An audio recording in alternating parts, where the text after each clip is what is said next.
Hey guys, Jack Spirko here again. Made good on my threat once again, and I have done up the other Nano bowl, I guess we're calling them. These hold about 3.5 gallons of water, and I know that by measuring the amount of water that goes into them. 'Cause I didn't want to do the geometry and calculus necessary to calculate it, but just filled it up, and that's what they hold. So, they're probably got about 2 3/4 gallons of actual water in them by the time they're scaped like this with substrate and rock displacement and all. And again, I think it's really interesting the way these bowls work out where they magnify everything. And you can really see it with this one. So that rock looks like it just goes all the way across the broad dimension of this bowl. And the reality is it's more about like that. That's the actual size of it right there. And that's just the magnification because it's pushed way to the back. There's very little space actually behind it. And a little jungle valve hanging out back there. I didn't want to make these exactly the same. Remember, one of the things that I did differently is this bowl here. When I put in the substrate, before I put the substrate in, I put down a little thin layer of this stuff, this Dr. Earth Premium Gold. I use that in all my gardens and everything else, and I've started using it in my aquariums. I haven't had any problems with my fish. It's in the substrate of the cichlid tank, and it's in the substrate of the planted tank down there. I am finding a little bit of blackbeard algae with that. I have a product coming from Aquarium Co-op, though, called Easy Carbon that's supposed to help with that. So we're going to trial that in one tank. It can sometimes melt plants like Valsnaria, but I got all the Valsnaria I need, so if I lose a plant or two, I'm not going to be that upset about it. If I start to see them not looking so good, I can always pull a Valsnaria out that treat for the algae and keep it somewhere else until treatment is done in that tank. Anyway, it's also in this tank. I don't remember if I put it in that tank or not. The point is, I had a couple questions about it last time. Is it safe for fish? I don't know, man. I think if you threw it in the tank, you'd have a problem, but in the substrate, I don't really see any problems where I've used it so far. So that's one difference. And I thought about making them exactly the same from a plant type standpoint. So it would be a little bit more scientific on does it really help when using a substrate like Carob Sea Eco Complete. And I decided, I'm not that worried about the scientific method here. This is just some fun little tanks. Who knows if by the end of the year they might be completely broke down and rebuilt some other way. So we have enough of the same plants in there to make a decent determination, specifically Valsnaria and Rotala indica. Those two will, give us a lot of information as to if there's much of a difference. Oh, also pearlweed. You can see I got pearlweed, little sprigs of it all down in both tanks. Little ram's horn snail. My ram's horn snails, I'm going to tell you, they are spontaneous generation ram's horn snails. I have some garden ponds outside. I have all kinds of stuff going on out there, wild fish and bluegills and stuff like that, and floating plants like water lettuce and water hyacinth and stuff like that. And one day, I just happened to notice these guys kind of clinging to the salvinia and water snails in one of my tanks. And they're kind of cool looking ram's horn snails. They got neat, interesting color characteristics and all.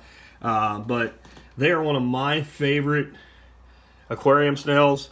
A lot of people don't like them because they can breed heavily. You can end up with lots of them. If you end up with a massive amount of ram's horn snail, though, you are definitely overfeeding.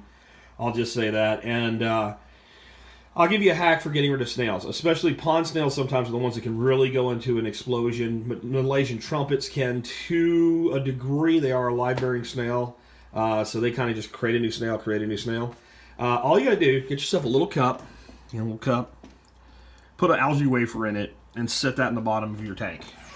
Do that in the evening right when you turn the lights off. And when you come in there in the morning, there will just be gobs of snails in that cup. Pull the cup out, remove the snails that you want to remove. That prevents you from having to pick them up. And since I learned that hack, I just stopped worrying about, if the population gets a little out of hand, I can always take it out. But let's talk about the plants. Why I did what I did. One big thing I'm testing out here. This is an Amazon sword. And you see the leaf has kind of this like wavy leaf pattern. These never did good in my 55 tank on top over there. And that's just a standard gravel bottom. I didn't know as much about this stuff back when I set that tank up. I just threw a couple bags of gravel in it and went on. But you see that leaf form? That leaf form looks just like the leaf form of the one that's still in there. And it is doing much better since I started fertilizing with Easy Green fertilizer from Aquarium Co-op. But it still has that same kind of, I don't know, spirally leaf form. It doesn't really look very sword-like. Now, I know these are all the same plant because I only ever had one, and it made 2 babies. So I took 2 of them out of here. One I just put into that tank. The other one, though, I put down here. And this is planted in the Eco Complete with the Dr. Earth. And look, not only is this plant bigger, look at the leaf form, how it's changed. You know, it looks more typical. Now, I don't have any CO2 running in this tank. This is just a pure planted, low-tech, low-light tank. But about the only difference between this tank and that tank, other than the substrate, on the fish, obviously, is that I am running, on this tank, I'm running 2 current lights. This one I'm running 1 current and 1 Finex Stingray, which for a value low-tech light, I am in love with these. Probably every new light that I get on any substantial tank is going to be a Finex Stingray unless I upgrade to higher-end lights. But I'm going to be very interested to see if that sword that I popped in there changes leaf form like that. That's going to be one thing to look at. Now, clown Placo in there. One of the things to think about here, though, is that is a bit of a big plant for a small tank like this. But this isn't a dirted tank. This is Eco Complete. So if it gets to the point where I think this plant's just too big for this tank, I can pop that out and relocate it to another tank. Java moss. You can see I got Java moss on that lace rock back there. I did the super glue hack and just glued a couple spots of it to hold it onto that rock till it clings on itself. Rotala indica. I can't remember what that is back there. I can't remember the name of that plant. I'll get it for you in the video notes. But it's not hornwort. It's actually a completely different plant. I've got tons of it in the other tanks. It's a stem plant. You just cut it, stick it, and it starts growing. It's actually a much smaller form factor than it looks there. That looks huge because of the magnification of the bowl. But what I've noticed, the guy that brought it to me is a friend of mine named Nick. And he uses CO2 in his tanks. And it was a really big plant. I'd say, form about like that big around, and it grows, a couple of feet tall. Since I've planted it in my tanks, all those pieces he gave me lived. But all the little shoots that came up from the bottom and started growing, they're growing a much smaller, more compact form factor that I actually like for my tanks better. But shrimp love it because it's got little places to hide. It's a good spawning mop plant. Surface vegetation.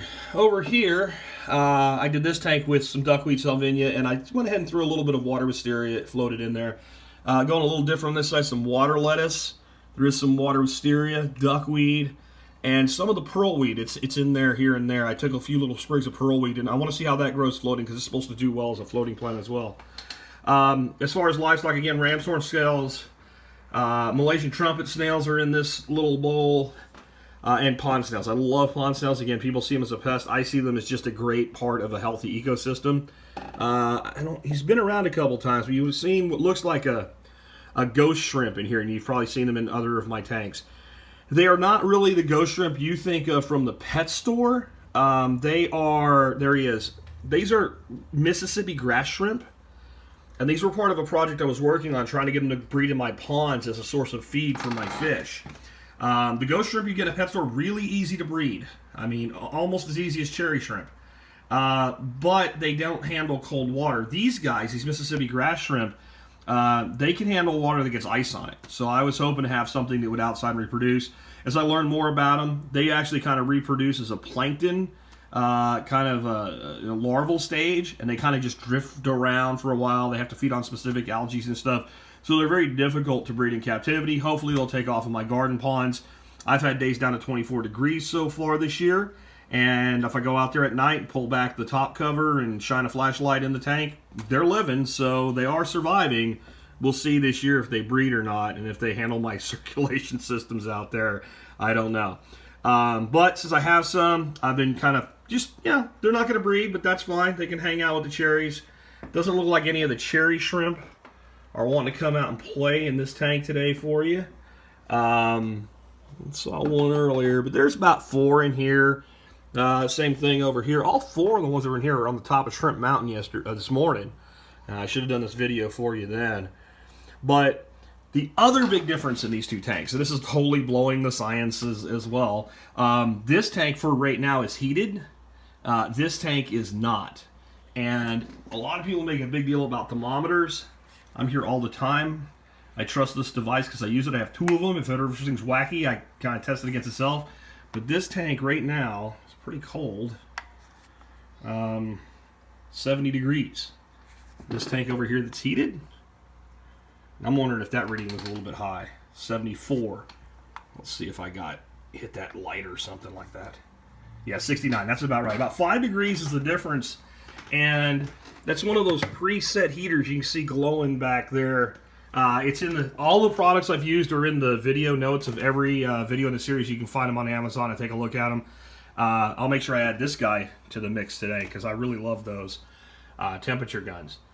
And so anyway, guys, that's where we're at now. So I don't know if I'm going to put a heater in this tank. I might try a different variety. That gives me on these low, inexpensive little heaters, greater variance of determining how things work.